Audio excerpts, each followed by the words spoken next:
বর্তমানের বাস্তব চিত্রটা কি? বাস্তব চিত্র হচ্ছে আপনি যে কোনো জাহাজ হরমুজ প্রণালীতে ক্রস করতে হলে IRGC ইজ ইন কন্ট্রোল, ওদের কন্ট্রোলের আন্ডারে।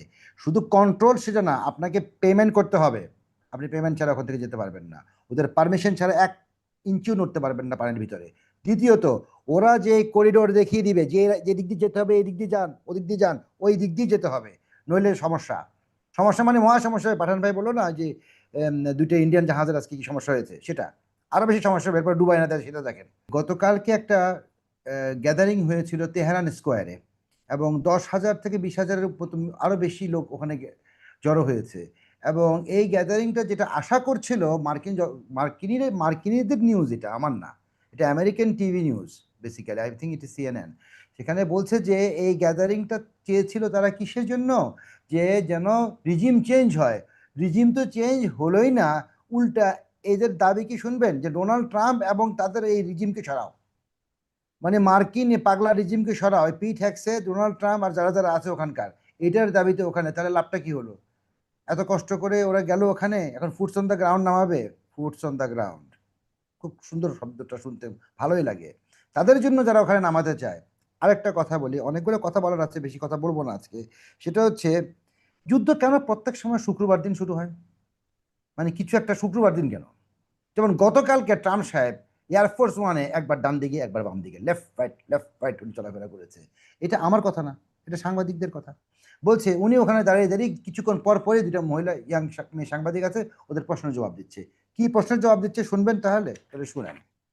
এখন ট্রাম্প তো এখানে সবাই জানে এই যে প্যাথোলজিক্যাল লায়ার। এখন মিথ্যারও তো একটা সীমা আছে। উনি বলছে যে আমি বলে দিয়েছি এখন থেকে হরমুজ প্রণালী সবকিছু অবাধে চলাচল করবে জাহাজ, কোনো সমস্যা নেই, এবং আর কোনো সমস্যা হবে না। এবং লেবাননের সমস্ত কিছু ইরান মেরে নিয়েছে।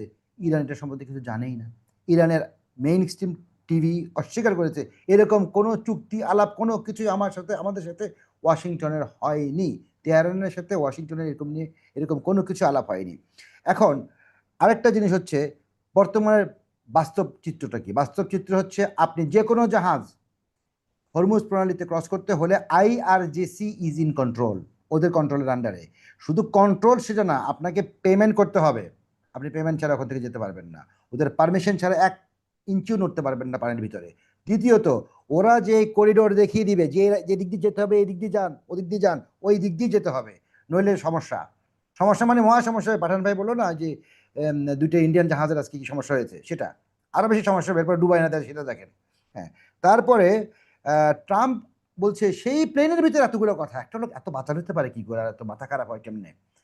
সে বলছে যে আপনার আম, আমরা ইউরোপিয়ানদের আমার কোনো প্রয়োজন নেই, কারণ যখন প্রয়োজন ছিল তখন তারা আসেনি। আমাকে ন্যাটো ফোন করেছে, ন্যাটো চিফ আমাকে ফোন করে বলেছে তোমার কি কিছু, আপনার কি কিছু লাগবে, লাগলে বলেন আমরা আপনার পাশে আছি। তো 2 মাস আগে তো আমার পাশে ছিলেন না, আপনাদের এখন কোনো প্রয়োজন নাই। সে thanks but no thanks. NATO তো এটা কিছুই বলে নাই। উল্টা ন্যাটো বলছে যে এই ট্রাম্পের পাগলামি আমরা কতদিন এভাবে নিব।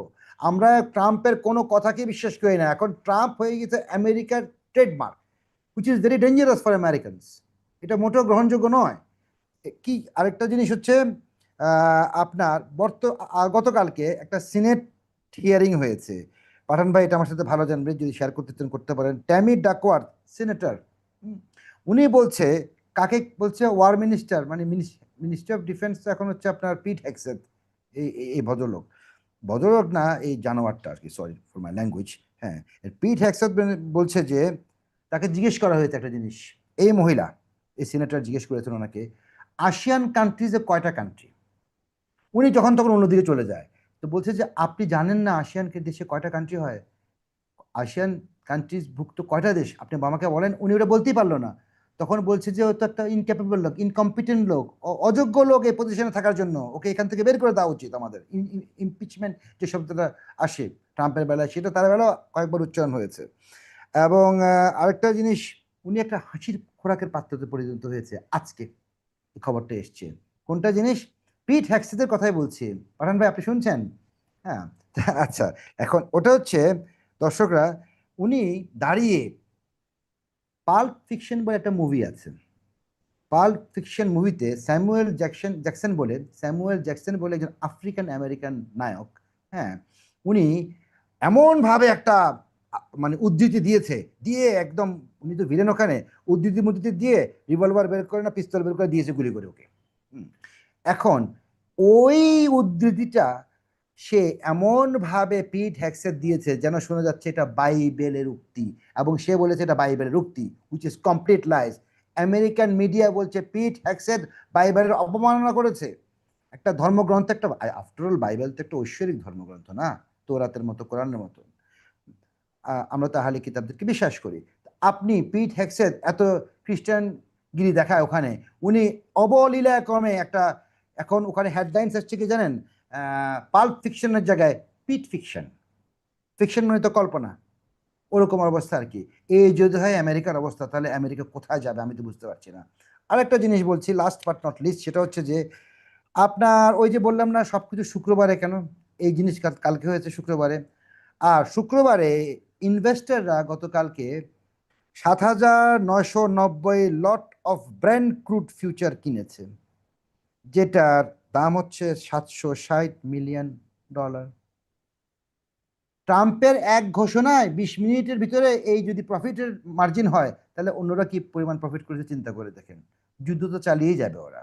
ধন্যবাদ, বাকিটা পরে বলছি। জি, আপনাকে অনেক ধন্যবাদ।